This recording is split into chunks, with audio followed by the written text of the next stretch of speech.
என் அன்புக்குரியவர்களே, நம்முடைய இரட்சகரும் மீட்பெருமாம் இயேசு கிறிஸ்துவின் நாமத்தில் உங்களை அன்போடு கூட வாழ்த்துகின்றேன். ஆண்டவர் இயேசுவை அறிந்த நாள் முதல் நீங்கள் அவருக்குள் நிலைத்திருக்கிறீர்கள், நேசிக்கிறீர்கள், அவருக்காய் வாழுகிறீர்கள்.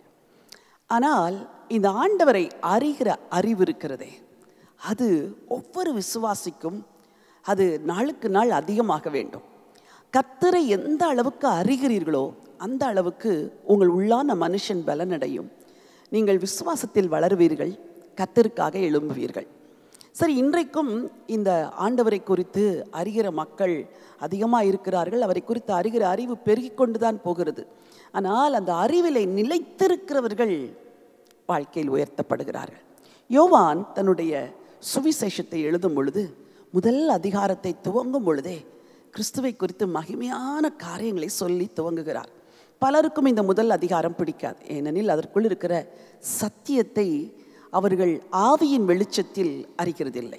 சரி, இன்றைக்கு ஒரு வசனத்தை உங்களுக்காய் வாசிக்க விரும்புகிறேன். யோவான் 1 அதிகாரம் 14வது வசனம். அந்த வார்த்தை மாம்சமாகி கிருபையினாலும் சத்தியத்தினாலும் நிறைந்தவராய் நமக்குள்ளே வாசம் பண்ணினார், அவருடைய மகிமையை கண்டோம். யோவான் தன்னுடைய சுவிசேஷத்தை துவங்கும் பொழுதே ஆதியிலே வார்த்தை இருந்தது, அந்த வார்த்தை மாம்சமாய் இருந்தது என்று சொல்லி துவங்குகிறார். இயேசு கிறிஸ்துவுக்கு மற்றொரு பெயர் வார்த்தை. அவர் ஆதியிலே இருந்தார், அவர் தேவனோடு கூட இருந்தார். ஆனால் இந்த வசனம் சொல்லுகிறது அந்த வார்த்தை மாம்சமாகி என்று. அவர் ஒரு மானிட பிறவியை எடுத்தார் என்பது ஒரு மிகப்பெரிய சத்தியம்.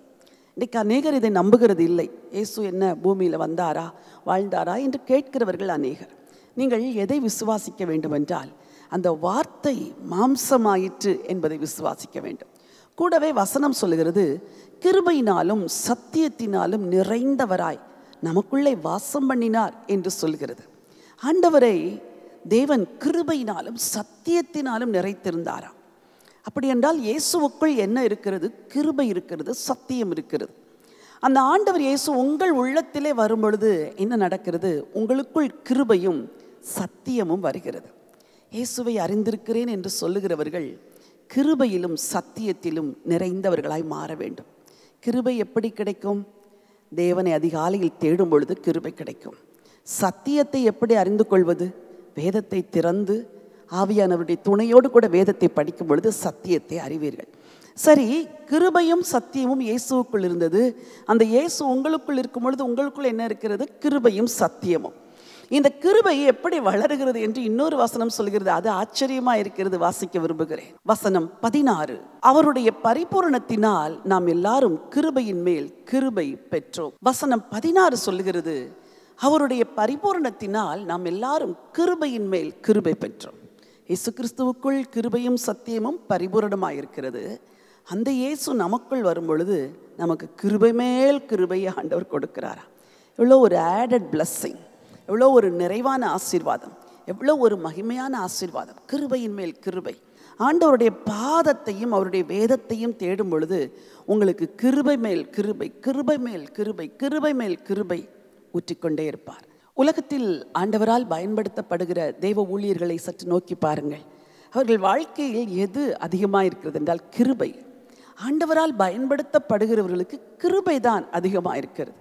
ஒரு தொழில் நடத்துகிற ஒரு தொழில் அதிபருடைய மனைவியை ஒரு நாள் சந்தித்தேன். அவரிடத்தில் நான் கேட்டேன், எப்படி உங்களால் உங்கள் தொழிலை இவ்வளவு அதிகமாய் நடத்த முடிகிறது? இத்தனை கடைகளை திறந்திருக்கிறீர்கள், இதை எப்படி நிர்வகிக்கிறீர்கள் என்று சொல்லி கேட்ட பொழுது அவர்கள் சொன்ன ஒரே ஒரு பதில், கிருபை, கிருபையினாலே அதை செய்கிறோம் என்று. அன்பானவர்களே, உங்கள் வாழ்க்கையில் கூட அவருடைய பரிபூரணத்தினால் நீங்கள் கிருபையின் மேல் கிருபை பெற வாய்ப்பு இருக்கிறது. இன்றைக்கி இந்த ஆண்டவரை பார்த்து கேளுங்கள், ஆண்டவரே உங்களுடைய பரிபூரணத்தினால் எனக்கு அந்த கிருபையை அதிகமாய் ஊற்றிக்கொடுங்க, உங்கள் கிருபையினால் நான் வாழ்க்கையிலே உயர விரும்புகிறேன் என்று சொல்லி ஜெபியுங்கள். உங்கள் பிள்ளைகளுக்கு அந்த கிருபை இருக்கிறது என்று நம்புங்கள். அந்த கிருபையை பெற்றுக்கொள்ளும்படி உங்கள் பிள்ளைகள் ஆண்டவருடைய சத்தியத்தையும் கிருபையும் தேடும்படி கற்றுக்கொடுங்கள்.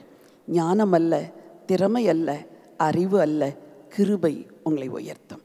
அந்த கிருபையை உங்களுக்கு ஆண்டவர் தரும்படி உங்களுக்கு ஜெபிக்க விரும்புகிறேன். ஜீவனுள்ள தேவனே, நல்ல ஆண்டவரே, அவருடைய பரிபூரணத்தினால் நாம் எல்லாரும் கிருபையின் மேல் கிருபை பெற்றோம் என்ற வார்த்தையின்படி உங்கள் பிள்ளைகளுக்கு கிருபையின் மேல் கிருபையை கொடுங்கப்பா. கிருபையையும் சத்தியத்தையும் அறிந்து கொள்ளும்படி மனக்கண்களை திறங்க.